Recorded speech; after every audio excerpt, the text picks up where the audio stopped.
How you doing today, brother? What's up, my guy? Living. You living life? You feeling good Yes, today? sir. Super Bowl Sunday? Super Bowl Sunday. Who you picking? Who you got? I don't. I'm neutral in this game, man. I just want to Really? see. Yeah, I just want to see. I don't know. Who do you got going? Who you got going on? Pick a side, man. I'm going with Joe Burrow and the fucking The Bengals, man. Bengals. I think I would like to see the Bengals win, just because. I don't think I've ever seen the Bengals in my lifetime in a Super Bowl. Yeah. Right? See, the thing, I don't think so either. At Yeah. least, not, yeah, The not in my Rams I've lifetime. seen, but not Yeah. the L.A. Rams. They were the St. Louis Rams, I believe, when The they. Rams were also in the Super Bowl. I mean, a couple years ago when Jared Goff was still Sure. quarterbacking. Yeah, they won. No, they lost, right? Yeah, they lost. To the Chiefs. No, they lost to the Nine. Packers. Oh, okay, okay. Damn, look, man. I don't watch the NFL like that no more. So, Oh. The but thing, it. the Bengals kind of remind me of the 2017 Eagles, man. The underdog Mm, team, man. Nobody thinks they're gonna win kind of situation. You got Joe Burrow and Jamar Chase is coming in, well, looking s- looking good. I agree, bro. Let's see if the Bengals win. But speaking of that, let's get into the book, High Performance Habits, brother. What did you think of it this week? Did you enjoy it? Did you think it was a waste of your time? Like, what was the vibes? So I think it's an interesting book, Mm, right? I feel as though it brings to light something we kind of lose in our day to day society. And if you read the book, it kind of helps you narrow and zero back in on something you kind of do yourself. And mm-hmm. what I would call that is being complacent. I think this book highlights complacency and how in in our chase for the bag, we sometimes get complacent and we Mm, kind of fall off at certain points in our life, and we kind of need to reevaluate, reconvene, and kind of pick ourselves back up. mm-hmm. It's kind of hard to stay 100%, 120% high drive all the time, and especially as life piles on and work piles on and everything kind of piles on, you start getting a little complacent, you start getting a little comfortable, you start kind of losing who you really were and where you really wanted to go.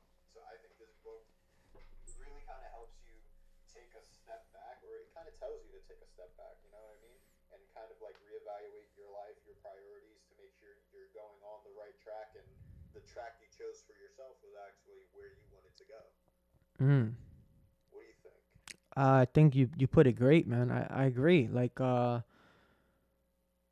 very similar to some of the other books that we've read, similar to the conversation we had earlier about just Ikigai. You said how you thought that maybe we should have read this after Ikigai. I agree. It's like it just it gives you insight on your compass, right? Like your compass for life. And I think it gave some great successful tips, or tips to make you become successful, right? Or those habits per se that help you like guide yourself in a way that helps you in your life. You know what I mean? So I definitely agree with what you said, man, for sure. Yeah, Um, if we look at the habits here, let me read off the 6 habits yep. that the book highlights to you, right? Seek clarity is the first habit. Then it's generate energy, raise necessity, increase productivity, develop influence, and then develop courage. Okay, Mm. so that's 1 through 6 in that order, and that's the order they kind of discussed. Yeah. And so I think complacency falls really well in the first step, and I think that's like probably the hardest step for everybody. Seeking clarity, kind of understanding where you are, where your vision is, where you're going towards, and what you should move towards. And I think a lot of people get stuck at that clarity step. You know what I mean? I feel as though probably like 90% of the working profession, people our age especially, we get stuck in this seeking clarity, finding out who we are, and sometimes we get kind of tied up into the weeds of it, right? Because we're finding ourselves doing whatever. I think we live in the generation of, YOLO, just do whatever you want and things will fall in place eventually, sort of. I'll find out who I am somewhere down the line. Next, we're 28 trying to figure out what the hell to do. Mm. And we're kind of stuck and we don't know what to do. We're in a dead end job, whatever it may be. You know what I mean? I feel as though that progression seems to be more and more common amongst my friends, amongst people I know, amongst people I see. So I feel as though that clarity step, I guess maybe that's why it's the first habit to develop. You know what I mean? It's the first step, and the first step's always the hardest. Seeking out who you really are, what you really want to do, and where you really want to go. I think that's great. Yeah, bro. Like right on the nail. You know what I mean? I think you're right. It's number one for a reason, and it sounds like that, right? Because I think in a past video I've mentioned this too, and I want to say it was from Ikigai. It was that kind of like feeling stuck, right? And I feel like not only is it important to seek clarity, like to identify that step one, but to do it often, to seek clarity often, right? To see if you're aligned with what it is that you want to do, what it is that you believe your purpose is. I think it was social anguish. Is that what it was that I was thinking of from Ikigai? Social anguish. Yeah, I think so, man. But either way, man. Yeah, you're right. Like steps 1 through 6, definitely. If you don't have step one, seeking clarity, like nailed out and ironed out, you're gonna have a tough time doing anything else. Generating energy, raising necessity, increase productivity. That's all like after you figured out what it is that you need to do, what it is that you need to align yourself in with a path, right? So you're right. Um, I think the author does a great job of giving examples of people who are very, very high performers, right, in their profession, in their lives. People who we would all look at and say, man, like these are successful people, but in the end of the day, like they were lacking something as individuals. And I feel like that sometimes is the biggest thing. You may look at your friends, you may look at yourself, or whatever the case may be, and they may think that you're like, you're this successful person, you're this happy individual, but in reality, on an individual basis, if you're not clear of what you want, where you want to be, who you want to be, it's very difficult to feel successful, to feel content, you know? Yeah, I agree. I Hmm. think like one big question, I mean, between this book that highlights in life in general, it kind of tells you like you have to ask like that self-affirming question, like, do you want this? Is Hmm. this what you want to do? Like, is this where you want to be at? And but for those questions, you kind of lose yourself. You know what I mean? Yeah. And like, how often do you have to ask yourself that question? You know, because then Mm-hmm. it becomes a question of, when you love your job, you don't feel like it's work kind of situation. If you have to constantly ask and reaffirm yourself that is this the right thing to do, you start wondering if it's really the right thing to do. You know Right. what I mean? And so that kind of like goes into clarity too. So how the author kind of defined seeking clarity, right? Yeah, it's kind of like a three-step approach, right? You have to envision the future, determine the feeling that you're after, and define what's meaningful. So it's a lot of it kind of ties into a lot of the books we've been reading. Really, a lot of mental visualization. Mm-hmm. Kind of picturing where you want to go, what you want to be, who are you, what skills you have, what services you offer, and what you can do for the greater good. You know what I mean? And how you kind of fall into place with the world and the universe. So I think it's important to like you know constantly ask yourself that. But I want to ask this to you: do you think at any point in time does it get too much? Hold on, If you Tom. Having a little bit constantly of audio issues. Give me 1 second, brother. We should be right online. no problem. Testing, testing. You want to speak one more time? All right, what's up? All right, we're great. We're great. Okay. Good. You got cut off at I want to, and then I couldn't hear you no more. Yeah, I want to ask you kind of, do you think at a point, can you seek clarity too much? Can you seek clarity too much within your life? Yeah, do you think like constantly asking yourself, is this the right, basically constantly reaffirming yourself almost like, is this right? Is this what I should be doing? Like that constant question, do you think you can do it too much? I'm an advocate of overly seeking clarity. But then I can see, right, looking from like a subjective point of view, I'm sorry, from a objective point of view, I could see it being a problem, yes, because then maybe you're never content with where you are. Maybe you're never, I don't know. Maybe I don't know that. I think the answer to that question should be yes, right? Like there is a point where you're just overly looking too much, you're overly checking in on yourself too much. But is it a bad thing? Is it a bad thing to like constantly realign yourself? I mean, I want to say maybe it might be because what Hmm. if that's a default safety mechanism you've developed for yourself when things are going wrong, or Mm-hmm. you feel as though something's going wrong, right? And Yeah. then you just automatically kind of reset and go like, let me check my life, let me make sure this is right. And how often are you going to do that? I feel as though somebody who has too much anxiety, right, Yeah. might just find themselves doing this a little bit way too often and kind of it's kind of like walking in circles almost, Kind of like So Ikigai again. again, Right. Yeah. So it's like also, I feel as though if you do it too often, Mhm. I think it defeats its purpose. Are you really seeking? I feel as though it muddies the water instead of clarifying anything. If you Okay. constantly do it, right? It's a frequency thing.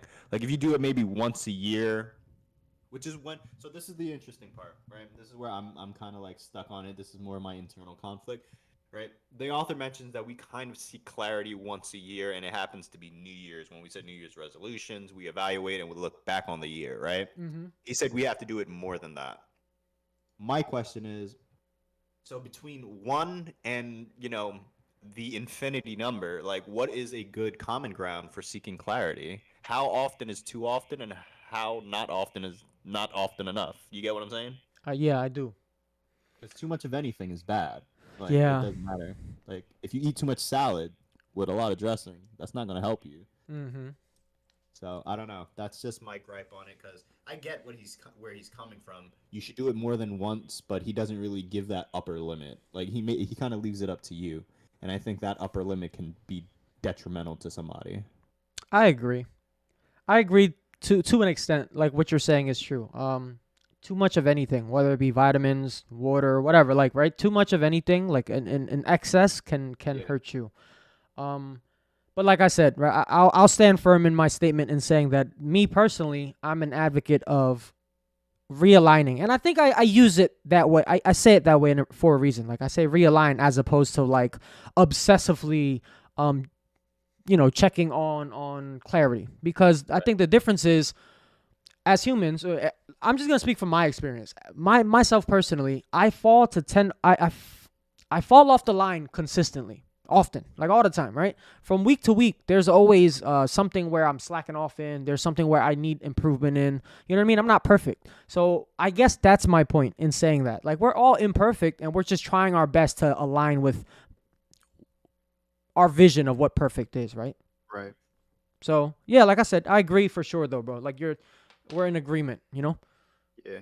Well, that line where you talk about perfection and all that, that kind of brings me back to a quote from Ikigai, and it's kind of, you can find perfection in imperfection, so it's kind of being happy with your flaws. So Mm, I guess maybe seeking clarity is kind of understanding your shortcomings and being comfortable with your shortcomings. yeah. But that kind of brings me the way how you're talking about your own personal experience. I kind of go through that too, where certain weeks I'm highly productive in one part of my life, and then like super unproductive in another part of my life, and I just Yeah. feel as though if I had more hours in the day and more juice, I'd probably be Mhm. able to get through everything I need to do and do everything I need to do. And I think the book really highlights this is the part I really resonated with the book, where he kind of talks about most of the high performing individuals, 40% of them actually, in the world, have a good diet and exercise consistently, Mm. right? And an example he gives is people tend to find a way to be like, oh, I don't have time to fit that in. Or Yeah. like, I'm too busy and like, I need to work hard. And that's the first thing people cut out, right? And he hits home that to be a high performer and to achieve, you have to first take care of yourself because there's no point. Basically, there's no point in killing yourself to get to a point when you're not going to be able to reap the benefit, right? Mhm. So when he talks about generating energy, he kind of like hints at three things. It's to release tension and set intention, to bring joy and optimize health, right? And if you do those three things, your body would probably naturally generate energy and kind of give you a natural lift to get through everything that you need to do. And it's a matter of just doing instead of coming up with excuses. What do you think about that? I agree, man. It's a large part of. I feel like just that simple mindset is a large part of like what he's describing, right? High performance habits, successful habits. Like you said, man, it's just a mindset and telling yourself mentally, hey, like I do. Maybe I don't have time to do it the way I think. Like I don't have 2-3 hours to sit down and do the gym every day, but I can fit in 30 minutes, right? I think he said something along the lines of like, if you just had 3 days of 25 or 30 minutes of 75% energy exerted into heavy exercise, not heavy, but like extreme or moderate exercise, like you'll be way better off. And I think that's fairly achievable. 25 minutes, like you know how many things we waste 25 minutes on in a day, like scrolling on your phone, Exactly. watching something or reading some, watching TV, whatever the case may be. 25 minutes is a fairly short time. So if you just Right. took one of those activities, one of those like bad habits, and replaced it with working out, like you're way better off. And like I said, it all starts with just the mindset, like he said, right? I Yeah. agree, and I think we kind of all get complacent with that kind of thing. Just because when you work out for the first time again, it makes you feel kind of tired, lethargic, you're sore, and like that feeling that some people don't equate that feeling with happiness, joy, and excitement. Mm-hmm. So I wonder, if a lot of it is a mental barrier, kind of just finding yourself and finding the time. Because if you really think about it, because I do this all the time, right? Mm-hmm. And I think this is where I get stuck. Right, I know clarity is not an issue. I can reconvene and refocus on what I need to do on a given day, week, monthly basis, Okay. and then I can implement and have a plan ready to go. Right, but I just feel as though I lack that spark. I don't have that energy. You know what I mean? I don't Mm. have Lou Will coming off my bench giving me 25 every night, kind of situation. I don't have the spark plug. You know what I mean? I Yeah. don't have and I don't know where to find it. And maybe it's a matter of just stop coming up with my own excuses and Mm-hmm. kind of like roll out there and do what I need to do. It like why put it on the back burner basically? You know what I mean? Mm-hmm. And I find myself doing that a lot, especially with my diet, exercise. And just as life itself gets more busier, I completely agree. I think that's the first thing to go, you know? I think Exercise. yeah, exercise is literally the first thing you put to the side because I feel as though it's a minimal amount of time. It really is. It's literally maybe 30. Because so what he mentioned was that I think what you're also alluding to, like the 20 for two or 2 for 20 kind of thing, where you give 75% of effort for 20 minutes for 2 times a day, Mm. right? And it's just like that will be enough to help you develop the habit, to Yeah. get you going, just get the ball rolling. And I think that's my biggest struggle is just getting the ball rolling, and I can't seem to get it rolling. And so when I got to that part of the book, it really spoke to me. Basically, it told me to stop sitting on my ass and just Yeah. just do it. And once you start doing it, it might just it's the snowball effect or domino effect. Once one thing triggers, it keeps on rolling through. It's very interesting, man. I this week I want to say it was from the book, right? It's funny, Tom, because like I listen to the audiobook, but I also listen to podcasts throughout the week. So sometimes when there are like things in alignment between the podcast and whatever book we're reading, sometimes it muddles and I can't tell if it was from the book or not. But hey, I'm gonna tell you, and maybe you can reaffirm if it was from the book. But basically, there was a guy who he said like it was an interesting concept. The first thing he needed to do to start going to the gym was just to show up. Go to the gym, do 5 minutes of a workout, and then go home. And doing that for like 4 or 5 days. Because I think the argument, whether it was the book or a podcast that I was listening to, it relates because the argument is you have to build the habit, right? The discipline. Right. And sometimes it's not the act of working out that's so terrible for us. It's just the point of going. The point of going is like the really tough part, right? Getting up, putting your clothes on, and getting to this uncomfortable place where you got to work out in front of other people where you're already self-conscious about yourself. Now you got to do it in front of a whole bunch of other people who may or may not be at different levels from you, right? Maybe they've been in the gym for a year, 5 years, 10 years, whatever the case may be.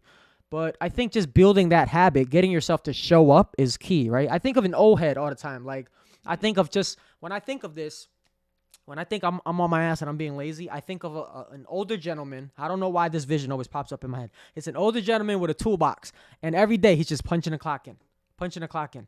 And that's my visual representation of like showing up, regardless if you have that spark, like you mentioned or not, right? Because quite honestly, Tom, like there's a lot of days where I'm motivated. I'm a pretty motivated individual in general, but nobody's motivated every single day, man. Nobody's jumping up for joy and jumping out of bed every day, right? Like there are disciplines, there are habits that you have to build in order for you to be highly successful, in order for you to be a high performer. You just have to like build those habits and then keep discipline. You know what I mean? Just be that old head clocking in every day, clocking in with his toolbox every day, you know? That's a good analogy, honestly. Yeah. And it goes to show that. So on that note, what you were talking about, it kind of where you have to build the habits. So like the author mentions this, he said none of these habits are just innately within anyone, Right. right? You're not just born with all these habits, right? Like they're all combed through, developed, honed, and sharpened. Like everything you need to do, you can do if you decide to do it. And I think he brings up a good point of how some people kind of fall off the wagon. This goes back to clarity just a little bit. How people fall off the wagon where they said where they would say like, "Oh, I can't do that because of X." Mm. Right? Or Y or Z or whatever. Insert excuse or reason here why you think you personally can't do something, right? And it's instead of taking that first step and just clocking in like you're saying, right? Mm-hmm. And I feel as though that's where a lot of complacency kind of comes in. And this is why I think clarity and generating energy kind of go hand in hand are the first two steps, you know? Because Mm-hmm. once you determine everything and you got to kind of get to it. And when you actually do get to it, you start developing that habit. And ultimately, what does that do? It develops two very key important habits, as the author mentions. So if you can do that in your personal life, right, you could take it to your professional life. What do I need to get done this week? How should I do it? How should it be prioritized? And then, the generate energy part. All right, let's get it going. Let's get it moving. Let's get it going and doing what you have to do. And it kind Mm. of like is a snowball effect. But so that brings me to the third habit, raise necessity. Basically knowing who needs your A game and affirming why they need Mm. your A game, right? And then kind of leveling up your team. This kind of pertains more towards the business sense of things and how a leader can actually motivate their team. So this to me, this whole section when he talks about this habit, it makes me think of a leader. You know what I mean? Can you be the leader? Can you show that you're the leader? And can you raise and bring your teammates to a level playing field? Can you elevate everything and everyone around you? Like, do you have it in you? You know what I Yeah. mean? So, like in sports, some people will call it that it factor, like the X factor. You know, and it's funny we mentioned talking about the Super Bowl earlier, right? Some people will say, Joe Burrow has that it factor. He has that charisma, that drive, something in him that makes his team better. That kind of makes his team want to win for him, right? So I think Mm-hmm. raising the necessity is that, you know what I mean? It's the it factor. What do you think? I agree with what you're saying. It is like an it factor, right? Like basically like leadership, showing leadership skills. But then as I'm listening to what you're saying, I'm also thinking, does everybody possess number three, right? Like, does it stop here for some people? Because when I think of a team per se, like let's just say like the example we used with the Bengals, right? On the Bengals, there are many football players, defense, offense, special teams. But we listed one guy, right? Like Joe Burrows. And maybe there's like a defensive captain or something like that. But Right. within the whole group, there's usually only one or two captains. There's only one or two leaders, so to speak, right? And I don't want to like take this off to another rail or anything like that, but I am just posing the question. If it is a leadership thing, this number three, right? The raising necessity, does everybody possess it? And is everybody capable of being a leader? So I mean, I guess I want to say yes because let's side with the author, right? Let's say if all these habits are developable and Mm-hmm. you can develop them, right? Let's say yes, everyone possesses it, everyone can develop and hone it, and it's just a change in circumstance. You know what I Mm. mean? This kind of goes to the analogy of where in the world there's always wolves and there are always sheep, and some Mm-hmm. people innately be sheep, right? Yeah. So it makes me think and wonder because you do bring up a good point. Like, there's only so many when you think of leaders, right? The extreme leaders, you only could think of a handful of people in any Mm-hmm. given situation. Excuse me, in any given environment. But that's not to say you can take it out of that environment, right? Right. And they could be a leader in a different sense, right? There's no saying that that one person can't have that leadership trait, but just not exhibit in the same space as another leader. So let's say at work you're a team leader just amongst your group of people. You have a direct supervisor who's supposed to lead you and the other, let's call you a manager, right? And you Mm-hmm. have a supervisor. Your supervisor is technically the leaders of all the managers, right? You're Right. not misplacing his role, right? And then you have a team that works under you and you're that leader. So if you think of it in a corporate structure, I think everyone can develop it in that sense because at one point or another you're going to have people who work under you if you climb up the ranks in any given situation, Mm-hmm. right? So I think everyone can develop it, Mm. right? Fair It's point. everyone's presented with an opportunity to develop it in one capacity or the other, Yeah. right? Even take it, say you're a parent in a household, right? You got your kids looking up to you, right? You're the leader of the household. You and your spouse are considered leaders of the household, co-leaders even, right? Co-captains even in a sense. So I feel as though it's a it's a developable habit. You can develop it.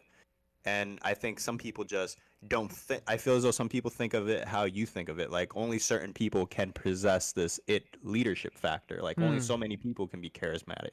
Only so many people can lead the charge and be that guy. You know what I mean? When in everyday life you're presented with the opportunity to lead people. Yeah. What Well, do you think? um, I don't want to say that I believe it's only certain people, right? Because I don't. Like I do, like you said, I do believe that we all have the capability to be more than what we are, I suppose, right? That's one way of saying it, like to be bigger than ourselves. Um but I try to look at like what all of these scenarios. I just try to look at like my life and my experiences. And when I think of certain individuals, right? And I'm not going to name names or anything like that, but certain individuals that I know very well. It's almost like they possess the potential, Mm-hmm. but they don't step up to the plate. Right. And even myself in some regards, sometimes I just don't step up to the plate, right, when it comes to certain things. And I think that's like maybe that's the human in us, right? We're on our own journeys, we have our own time of doing things. But it's unfortunate because there are some people who, and this is for the masses, right? There are some people who will be stuck at number 3 because they will not step up to the plate. So like you, very similar to what you said. Yes, they have the capability. It is a developable skill, similar to what the author is saying as well. But some people will simply not step up to the plate. And just stepping up to the plate doesn't mean that they're going to be successful. But stepping up to the plate means, hey, I get an at bat, right? I get to swing. You know? Yeah, I kind of agree. So I wonder, do you think so? If you take evolution, right? Let's go on a science track real Yeah. quick. If you take evolution into a stand and you think about how animals kind of react and kind of go through nature, there's always an alpha, right? Always somebody who leads the pack, right? Yep. And once that person's taken down or, dies or however it works, there's always another alpha. All the alphas are basically ready to duke it out for that top spot. So I Mm-hmm. think that's an example of everyone has it in them, because Right. animal instinct is the most purest instinct, and I think as if we accept the idea of evolution properly, we all have that innate animal instinct in us to lead, Mm-hmm. and I think it's like what you're saying. Some people just don't step up to the plate. Some people don't put their hand in the cookie jar. Maybe some people are just afraid of confrontation. Mm. And it's just a matter of, honing your actual potential that you do have. So I think everyone can do it.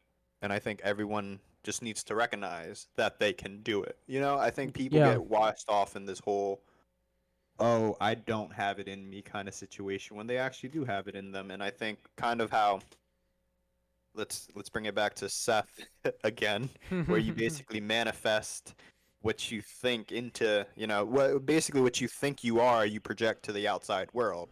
So if you think you don't got it, you're just gonna show you don't got it, Yeah. you know? And it's just like I think it's that kind of example. It's the best way I can describe it is, if everybody is always ready to be the next person up, right? Mm-hmm. The world will be full of leaders. Yeah. Right? If everybody's ready to step up to the plate next, if everyone's ready, at it's crunch time. Let's see. I don't watch baseball. Baseball is probably the good analogy of this. Bases are loaded, bottom of the ninth, right? And if everyone approached the plate as if they're about to hit the game-winning home run or the game-winning hit, like, and everyone just did that or had that mindset, like it's on me, I got this, Mm-hmm. right? I'm gonna crush it. I know I can crush it. I'm just waiting for my shot to crush it. I'm waiting for Yeah. that meatball. I'm waiting for them to slip up, and I'm gonna hammer this into the bleachers kind of mindset. I feel as though everyone would be ready to lead, and I Yeah. feel as though people, again, this goes back to clarity. I think people are complacent about that, right? I think people don't want to step on any toes. I think Mm. certain people are afraid to kind of take that step forward. And I think because of that, we can't move forward. Like the individual themselves can't seem to move forward. And like you were saying, get stuck at this third habit. Like they can develop the first two fine, but they kind of can't get over the hump of this third one. Whereas Mm-hmm. more of the initiative taking, the leading, the building, and the kind of pulling people on your back kind of situation. to bounce off of what you just said, um, I'm shocked that the last high performance habit is demonstrate courage, right? I don't know if these are supposed to be in order. I believe they are because they're numbered this way: 1, 2, 3, 4, 5, and 6. But I would think seek clarity, generate energy, and demonstrate, or maybe like seek clarity, demonstrate courage, and then raise necessity. You know what I mean? Because like, don't you think you need courage to kind of like you just said, some of this is just lacking courage, right? Lacking the courage to step up, lacking the courage to say, hey, I'm up next. Like, I'm gonna hit this grand slam to win this game, whatever the case may be.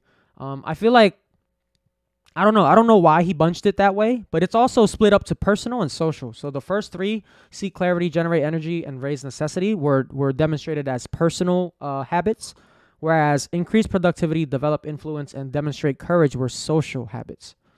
Right. So I wonder if you can take, the the third habit also kind of as a prove your worth kind of habit, right? Just show what you got. Yeah. Like you're at a scouting combine and you got to show off your intangibles. You know what I mean? So maybe raise necessities. Again, a point of it is know who needs your A game and affirm why, right? Mm-hmm. So it's an exam. I think you can boil that down to not giving 120% every single day and burn out, but understand that, the CEO is going to be present on Tuesday and Thursday. So you got to give 150% on Tuesday and Thursday to show him you got the goods, or show her you got the goods. You know what I mean? Yeah. So maybe it's like in that sense too. Like if you think about it, it's still that it factor that we're kind of talking about and how everyone can have it, but it's also knowing when to present it, right? Fair. And I think demonstrating courage at the end kind of works out. Kind of it closes if it does go 1 through 6 in that order. Mm-hmm. The sixth one kind of is the spark. The initiative. It's you need to develop courage. You gotta be willing to put yourself out there. You got to be willing to do 1 through 5. You know what I mean? Well, that's why I think that's why I'm a little shocked to see it at 6, because it's almost like you need courage immediately after seeking clarity, right? Because when I think of okay, what was the hardest part of me getting myself out there and just saying, hey, fuck it, I'm gonna do what I gotta do. I have a message to put out there. I have a purpose bigger than myself. It's the courage aspect. It's because we're all self-conscious to an extent, right? We have to kind of build that confidence. We have to build that that comfortability, being comfortable with the uncomfortable. Right. So I guess that's just why I keep thinking that, because in the end of the day, it's like if you have 1 through 5, seriously, man, you have courage since 2 already. Right. I wonder if it's if this book is more directed towards the people who are stuck in the middle ground, because a lot of the examples were people who were deemed or considered high performers by peers, right? Or by people looking from the outside, but they themselves did not believe that they were high performers, that they were kind of stuck, or that they couldn't get to the next level and they didn't know why. Yeah, right? You're right. Yep. So I wonder if this is more so from that angle, like people who've done certain things and now they're kind of complacent, basically. You know what I mean? They've gotten to a certain point and they're like, all right, I don't know where to go. I don't know if this is what I want to go with. Like, what do I do next? Kind of situation. Versus the people who are like, I want to venture into something completely new. I don't know where I don't know where I'm supposed to be in life, right? Yeah. I think this is more so for people who have found a purpose, but they're unsure if it's the purpose that they need to continue to pursue. Okay, fair, man. Is there anything that you think we missed in regards to the book this week? Anything else that you wanted to just kind of touch on? I think so. I mean, if we want to run through these the rest of the habits real quick, we kind of just talked about this courage. So you want to run through 4 and 5 real quick? Yeah. So number 4 is increase productivity, and number 5 is develop influence. So once again, right, 4, 5, and 6 were under social. I think increasing productivity, if we're not thinking from a personal level, right? I think it's when I think of increased productivity with social, I'm thinking okay, getting the right people in your corner, getting the people who, similar to the Henry Ford example from, I want to say 3 Feet from Gold, right? Just having the right people do the right things for you, right? You don't need to know everything. You don't need to be able to do everything on earth. You don't, right? You don't have to be like this one-man show. Exactly. But you do need to know the right people. You do need to have the right people in your corner to get the job done. So I think a lot of the story, the author was talking about how he kind of came to be who he was too, and he was basically just saying like through all of this research, like a big part of him and his success is the people around him, and I think everybody. A lot of people who are successful advocate that, man. Like they always advocate like, hey, it's not. I'm here only because of the people around me, Like they're very humble in regards to that. And I think I agree. Like if you have the right people around you, if you have the right tools and the right team, you can get way farther than somebody who's like inevitably more talented or more I guess savvy than you are in whatever it is that you're pursuing. Right. It's interesting that you mentioned savvy because I think in this part of the book, the author kind of also mentions specialization, basically, kind of like increasing productivity in the sense of knowing what you're good at, right, and kind of narrowing in on what you want to do and what you're good at to do it, and just run with that, opposed to being the jack of all trades, master of none kind of situation. Yep. So I think from my reading at least, like increased productivity kind of fell in that light where it's just don't stretch yourself too thin, right? Know know your audience, know what you need to do, and know what you need to work on, right? So this kind of goes back in when you're seeking clarity, identifying your shortcomings, right? And kind of knowing where you fall short, what you need to work on and develop, and increasing productivity kind of comes in line with, all right, I know what's wrong. How do I fix it? Because I mean, you can also take it two ways. Like increasing productivity can be, I lack the energy, therefore I'm not doing enough. All right, now I got the energy. Let me make up for lost ground. Or you could take it in your light too, having the right people, being more productive with your social circle, right? Yeah. Maybe that's what you need to do. Again, it's kind of it's not a one size fit all habit. It's kind of a look around you and see what you need to develop, right? I think it's more malleable to yourself. It's kind of like tailor made. Increasing productivity can be tailor made to whatever you need it to be. Like if you need to increase your social circle to kind of promote your brand or promote your job or to sell more, or having the right people around you so you don't lose or fall off the wagon. You know what I mean? If that's what you define as needing to be more productive in, right? Maybe like you grew up with a ton of bad influences and now you need to, get positive influence in your life. And before you can do anything, you actually have to, cultivate that good circle or that good group of people you can fall back on and rely on, like you were saying. So I think productivity can kind of be parsed out into many different ways, not only in a social sense, but even in a professional sense, like identifying what you need to do, identifying what you're bad at work, what you need to work on, the additional things, what helps you. It's kind of what helps you get the ball rolling and then gets you another ball to roll some more kind of situation.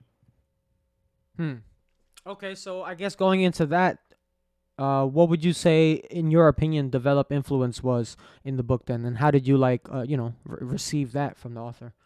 I took it as kind of touching people. Yeah. Like not in a weird way. That came off really weird. But in the sense that it's kind of like getting your message across, right? And paving forward. Something one of my mentors tells me all the time at work is, I'm giving you this so you can pave it forward, right? Because at the end of the day, if we don't pave it forward, it's going to get lost. Pave it forward. Do you want to describe that a little bit more? So if I give you advice, right, it's kind of like the older generation giving to the newer generation, right? Okay. Pave it forward. Give it to the next person coming up, right? Pass the baton, right? Show them how to do it. Show them how to use it. Show them how it's done. Show them the ropes, right? Kind of like a coach. Gotcha. Right? You're instilling your beliefs and how you think shit is done to the next generation so they can do it and kind of keep it moving forward that way. So I took develop influence kind of in that light where you develop and generate all these skills, but if you don't have anyone around you to share happiness with, right? If you don't have anyone learning anything from you, like what's the point, right? There has to be some sort of tangible, in my sense, a tangible result thereafter, right? Kind of like what we're doing with this. We're technically trying to develop an influence, right?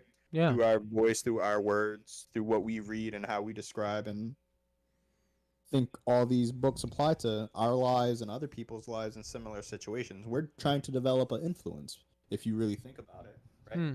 And I know you have mentors, I have mentors, I have people I mentor, right? It's kind of like that. Developing influence is generally just giving back to those around you and those who you think need your help, right? Those who Yeah. need guidance, pulling people along the way, right? Like it's basically like having a minivan and not offering anyone a ride home. Hmm. Is how I take it. What do you think? Well, firstly, I just wanted to say, like, hey, that's the first time I've ever heard of the term paving it forward. Like, I understand the concept. I've heard of like each one teach one, or even paying it forward, but it's pretty cool. Like, I like that because it's almost like you're paving your legacy. And paving the Um, road forward ahead. You know what exactly. I mean? I It's like kind that. of like laying down the cement. It's like brickwork, you know? Yeah. And I don't know if that actually, that's why he said it because I remember him telling me a story about his granddad used to be a like a bricklayer. You know what I Okay. mean? Like a mason. Gotcha. Gotcha. Yeah, so maybe it was something he learned from there, and it's just pave it Gotcha. forward. Build life brick by brick, man. Hmm. So, yeah, I guess I agree too. But I guess I just had a different take when I was reading it. Like when I think of it, I think more of like I agree it's important to pay it forward, like you said, each one teach one. I think that's very important, particularly having received information or help from a mentor or mentee, right? Being like having a mentee ourselves. But I think of more like developing influence. How I can touch as many people as I can with my one message. You know what I mean? Like how can I do it at a scale? For instance, the Legacy Liftoff. For instance, any other venture that I have going on. How can I do it at a scale where I can touch the most people that I can touch? Here goes that. Here goes that saying here again, touching people. But you know what I mean, man. Just like influencing people, touching Right. people's lives in a grand scale, right? And like we were saying with increased productivity, I don't think there's like a square and a square puzzle piece. It kind of fits however you want it to fit. Um, I just think large. Like how can I impact the most people that I can with my voice, with my ideas, my thoughts, my actions. So just it's cool to see like the difference. Like I said, every time we read, it's just very interesting to see the difference in perspective. So I'm always like really I don't want to say surprised, but just a little like thrown off that like we can read the same thing, the same words by the same author, and have such a different perspective. Sometimes it's pretty cool to see. Yeah, I mean I think that's like the big point of why we both kind of did this too. You know what I mean? Mm-hmm. Just to see our differing opinions. Although we don't have that many of them, Right. it's interesting how we interpret the same thing basically to have the same message, but we just took it in a slightly different angle. We Exactly. approached it slightly different, right? Got And you. back to the whole developing influence thing where you're saying like how do I touch as many people as I possibly can, right? Mm-hmm. If you think about all the messages that have spread across the world in history, it really just started with a message, you know what I mean? Something Yeah. that kind of appealed to the masses in a certain time, right? It's basically portraying a message that it's on everyone's mind, right? Mm-hmm. The message is on everyone's mind, or everyone's seeking guidance or clarity, or they want to find themselves or get to something. And it's just I wonder if, developing influence sometimes falls into the category of being in the right place at the right time, Mm-hmm. right? Because, Yeah. if you're not in a position to let's say have a mentor, right? How are you supposed to learn these things, right? Yeah. One. And then say if you take it upon yourself to learn all of it and you don't have the time, space, or effort to go out and get mentees to kind of, relay the information, where does it go after that? It's kind of being in the Mm. right place, right time, right frame of mind to take information and bestow information. And it's interesting because this concept of giving knowledge back, right? It has resonated in the majority of the books we've read. If you think Yeah. about 3 Feet from Gold, right, where the author basically was in the same position, where it was the CEO guy was like, "Hey, I'm gonna help you. I'm gonna give you all this information. I'm gonna put you in contact with my connects. You're gonna learn a ton of crap, Mm. but you have to give it back. Like you Yeah. have to share the wealth. You know what I mean?" Mm-hmm. Hey man, maybe your way of touching as many people as you possibly can might just be writing some sort of influential book and pushing it out there and having that touch as many people as you can. Well, I think similar to what we've been saying, bro. The advent of the internet kind of solves that issue for us, right? Yeah. What Yep. we're saying and doing right now on this podcast lives on forever. Yep. And when I say forever, to the extent that we know, right? Because like this is what somebody said about a book thousands of years ago, right? So like thousands of years from now, they're gonna be like podcast. Like, what's a podcast? You know what I mean? So my point is, for as long as we know, this is our way of paving our road in this eternity, right? Our eternity. And hopefully, man, hopefully you and I, Tom, we live a life that is worth, we leave a legacy that is worth it to us, like as individuals, right? We feel proud of our legacy. And I think that's what I strive for every day, bro. Like, as much as I feel like I fall short sometimes, or that I kind of like set a high standard, I think the reason being is because I want to leave a legacy for the people after us, man, our children, our grandchildren, and the Right. people, like the people who believe in us. They're proud of that legacy, not just us, but they're proud, like we Right. owe it to them, bro. Yeah, we're trying to lift off our legacy and Mm-hmm. have everyone else who's listening in kind of take any bits of knowledge, engage in conversation, kind of, develop a tight-knit community where we can all, you know, pave our own individual lives forward in any capacity, you know what I mean? It doesn't have to just be professional, it doesn't have to just be personal, right? It's like Yeah. the lessons that we are learning even ourselves, because I feel as though going through this many books, although we find them to be repetitive since we're going through so many of them at such a fast clip, Mm-hmm. I feel as though all of them, one, not only overlap, but two, each has its own distilled message, right? Yeah. I feel as though every self-help personal growth book, although they touch the same general sphere or realm, I think each of them conveys a very specific set of information that they want to convey and get across. And I Mm. think we learn every day just by doing this. Which brings me to an interesting point, right? Just maybe we can wrap it up on this point and see if you agree. The author mentions the minute we stop trying to learn is the minute we decide to be stagnant. And the minute we realize that we have to, that education and continuing to learn, right? Not formally or anything, but trying to learn more, right? Is what is the catalyst in our mind to kind of find happiness, to be more productive, to develop more, to kind of be more intuitive and engaged. What do you think about that notion? I agree, Because I man. remember he mentioned it a couple of times where, Yeah. learning more is key, well, Yeah. it doesn't matter how you take in the information, just learning about something you never realistically knew about before kind of helps you get into these high performing kind of situations, which is interesting because if I know we probably listen and read through the same material on the interweb, right? And how many times have you heard successful people go, yeah, I read, Yeah. I'm always learning, right? I'm never stopping. Mm. I'm always finding time to do that. Whether it's 10 minutes, 15 minutes, 20 minutes, they're always finding time. Like our greatest leaders read. Mm-hmm. They're constantly learning, right? So how do you feel about that? Do you think learning in any capacity is the key to success? I do think so. It's I almost agree. like, the vision that I have. I'm very visual, man. So the vision that I have when you're saying that is like, as long as you're continuing to learn, and I know this is not physically possible, right? Like, but visually, I'm thinking like, all right, I'm unlocking more things in my brain, right? I'm connecting more, like whatever, like whatever the things are in our brains that are connecting, that are sparking, right? Like, I'm making more connections happen, I'm making more sparks happen, I'm growing in a sense as an individual when I'm learning new things, right? When you're unlocking new things in your mind, it's not like your brain is growing physically, but you are growing, right? You're growing those chains, those connections, and Right. the thoughts and the thinking, and maybe something that you thought about before that you were so firm on can change tomorrow based on something that you learned today. And I think that's the beauty of being alive. And it's funny, as you're saying that, I'm almost thinking to myself, I'm constantly asking myself, what is the point of life? And in a sense, as I'm reading all of these books with you, Tom, I'm starting to become more and more an advocate of the fact that the point of life may be just to continually learn, to be the best person that you can be.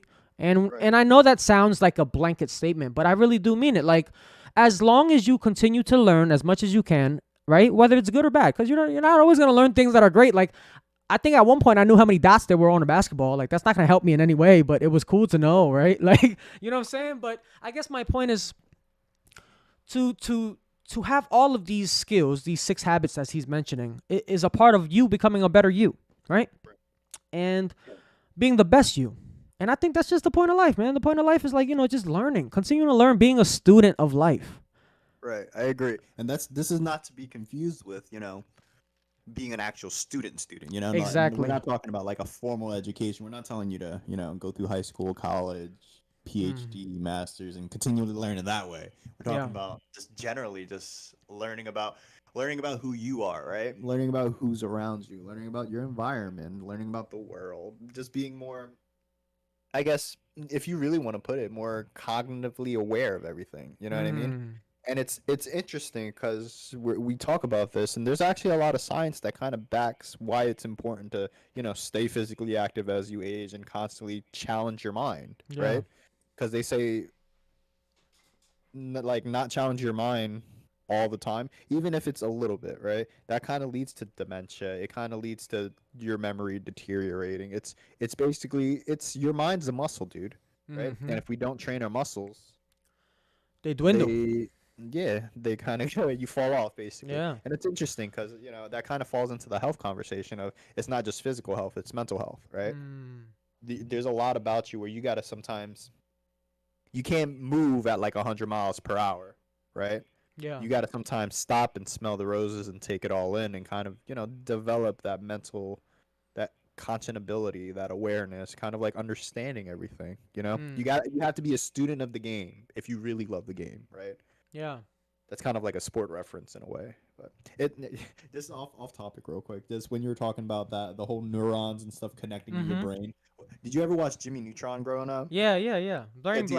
blast. As soon as you started saying that, like, when the vision of him going into the ear and all his Jones connecting, and it's just Yeah. like brain blast. That's the image I had when you were talking about that, and I was like, Mm-hmm. honestly, that's true, right? Yeah.